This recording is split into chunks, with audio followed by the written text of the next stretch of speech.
कैसे होगी पढ़ाई? पक्का ट्याला में चलती कक्षाओं के बीच बहती है सीवरेज की गंदगी। वीरवार को हाई स्कूल पक्का ट्याला में बच्चों की क्लास चल रही थी। टीचर पूरी लगन के साथ बच्चों को पढ़ा रहे थे और स्टूडेंट भी ध्यानपूर्वक टीचर की हर बात को सुन रहे थे।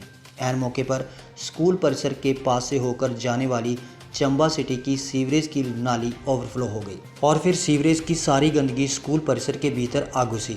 ऐसा एक दिन नहीं हुआ, पिछले काफ़ी अरसे से ऐसा हो रहा है। कारणवश पक्का ट्याला स्कूल में ना तो टीचर ढंग से पढ़ा पा रहे हैं और ना ही छात्र अपनी पढ़ाई पर अपना ध्यान केंद्रित कर पा रहे हैं, क्योंकि स्कूल परिसर के भीतर से सीवरेज की गंदगी आए दिन गुजरने से स्कूल परिसर में हरदम बदबू का आलम रहता है।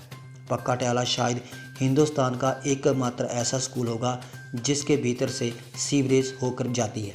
इस स्कूल के प्रवेश द्वार पर तो सीवरेज चैम्बर है ही, इसके अलावा स्कूल परिसर के भीतर भी एक सीवरेज चैम्बर बना है। और तो और स्कूल परिसर के पीछे सड़क के किनारे से होकर जाने वाली सीवरेज की गंदी नाली का पानी भी ओवरफ्लो होने पर पक्का ट्याला स्कूल परिसर में घुसकर ऊधम मचाता है। गंदगी के इस आलम में पक्का ट्याला में पढ़ाई का माहौल तो दूर दूर तक बनता नहीं दिखता।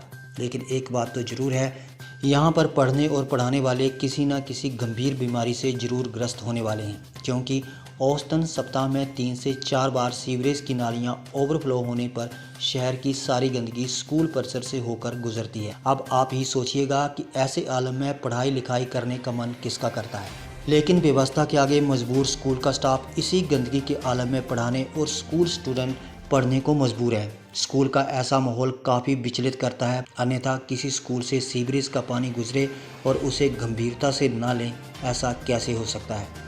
यहाँ पे जब आते हैं सुबह तो पानी जो है वो इतना निकास गंदी नाली का वो इस यहाँ से बहता रहता है। आज भी हमने सफाई करवाई है। बेचारा आया था एक लड़का ना, उसको मैंने उनको रिक्वेस्ट की है कि भी आकर के आपने इसको साफ़ करना है, तो बेचारा वो आके और नाली से गंद निकाला और तब पानी जो नाली में जा रहा है। परंतु यहाँ पे कोई भी ऐसी कोई एक्टिविटीज़ नहीं करवा सकते, क्योंकि अब योगा जागा करवाना हो तो उसके लिए भी स्वच्छ वातावरण चाहिए। तो गंदी बदबू आएगी यहाँ पे, तो योगा कैसे करवा सकते हैं।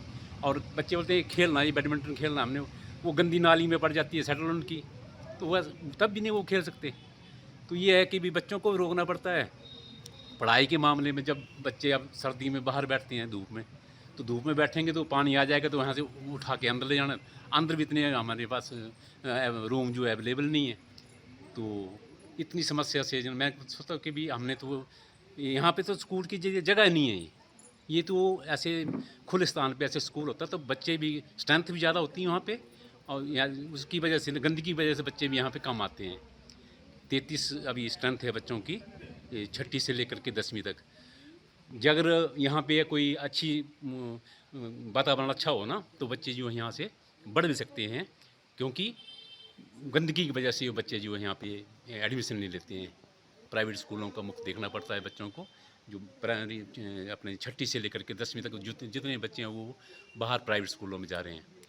हमने बड़ी मेहनत की है कि भी बुलाते हैं बच्चों को, और यहाँ पे बुला करके अपनी स्ट्रेंथ बढ़ाने के लिए, क्योंकि शर्म आती है अपने आप को कि बच्चे जो है बहुत कम है, स्ट्रेंथ इनकी कम है, स्कूल हाई स्कूल है।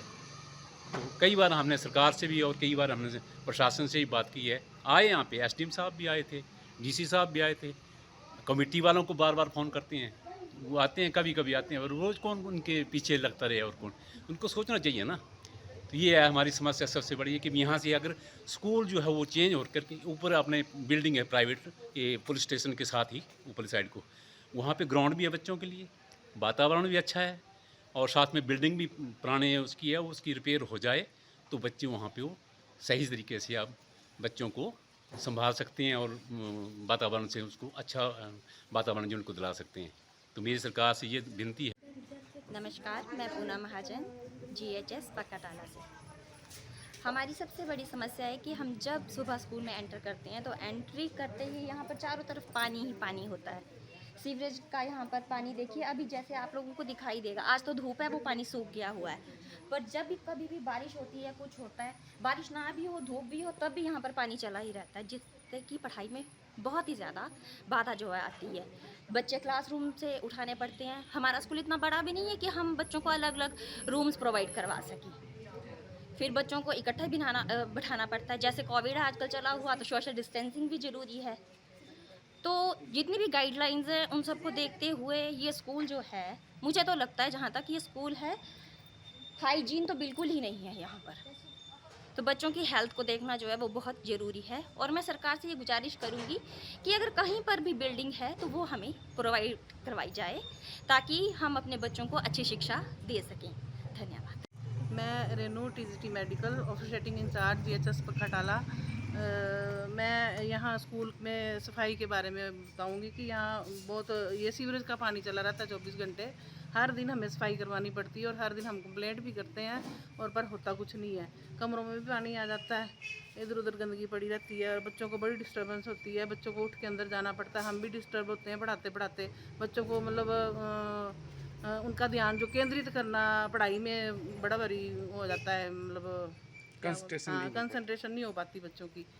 हाँ जी, तो मैं चाहती हूँ कि इस समस्या का हल जो है वो जल्दी से जल्दी हो। और मैं ये भी चाहूँगी कि ये स्कूल की जो बिल्डिंग है, हमें ऊपर जो PWD की एक बिल्डिंग पड़ी है, खाली पड़ी है अभी, गुजरात सर वहाँ रहते थे, तो वो वाली हमें बिल्डिंग दी जाए और इस समस्या का हल जल्द से जल्द किया जाए। हिमाचल दस्तक वेब टीवी के लिए चंबा से सोमी प्रकाश बुभेटा।